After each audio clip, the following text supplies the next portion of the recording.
বাংলায় একটা প্রবাদ আছে না, সেজে গুজে রইলাম বসে পালকি আসেনি যাব কিসে। আমাদের সঙ্গে আজকে সেরকম ঘটনাই ঘটেছিল। পাশের বাড়িতে একটা বিয়ে বাড়ি ছিল। তো সেই জন্যই সন্ধেবেলা রেডি হয়েছিলাম বিয়ে বাড়ি যাওয়ার জন্য। বিয়েটা যেহেতু লজে হচ্ছে, সেজন্য গাড়ি আসবে আনতে। সেই জন্য এখন 7:30টার মতো বাজে, রেডি হয়ে গেছিলাম। ভিডিওটা অন্যভাবে করেছিলাম, কিন্তু ভয়েস ওভার দিতে হচ্ছে অন্যভাবে। দেখো খোঁপা করেছি কি সুন্দর, তোমাদেরকে দেখাচ্ছিলাম। কিন্তু চলো কি ঘটনা ঘটেছে সেটাই তোমাদেরকে আজকে বলবো। এই যে আমাদের বাড়ির পাশে শিব মন্দির, আর সামনেই আছে মা মনসার মন্দির। তো এখানে প্রণাম করে আমরা চলে যাচ্ছিলাম, যেখানে গাড়ি থামবে, মানে দাঁড়িয়ে আছে সেখানে। এসে অনেকক্ষণ ধরে ওয়েট করছি, দেখো গাড়ি আসছে না। আর আমার কর্তামশাই এখানে ফোনে ব্যস্ত। তো অনেকক্ষণ ধরেই ওয়েট করছিলাম, আধ ঘন্টার মতো প্রায় হয়ে গেছে। আর সামনেই হচ্ছিল ভাগবত আমাদের গ্রামের, সেটাও একটু শুনতে পাচ্ছিলাম। প্রথমে ভাবছিলাম এখানে যাব, কিন্তু আর যাওয়া হয়নি। তো অনেকক্ষণ ওয়েট করার পর গাড়ি যদিও এলো। এই দেখো কত ভিড়, কত লোক, একটা একটা করে গাড়ি আসছে।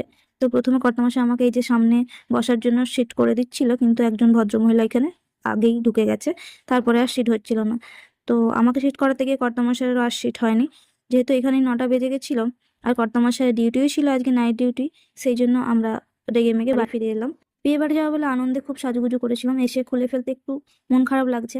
সবারই মন খারাপ হয়তো হবে, সেজে গুজে বিয়ে বাড়ি যেতে না পারলে কারই বা ভালো লাগে। এইরকম বাজে অভিজ্ঞতা তোমাদের কার কার সঙ্গে হয়েছে আমাকে কমেন্ট করে জানিয়ে তো, তাহলে আমার দুঃখটা একটু কমবে। চলো টাটা, দেখাচ্ছি নতুন ভিডিওতে। ভালো থেকো সবাই, বাই।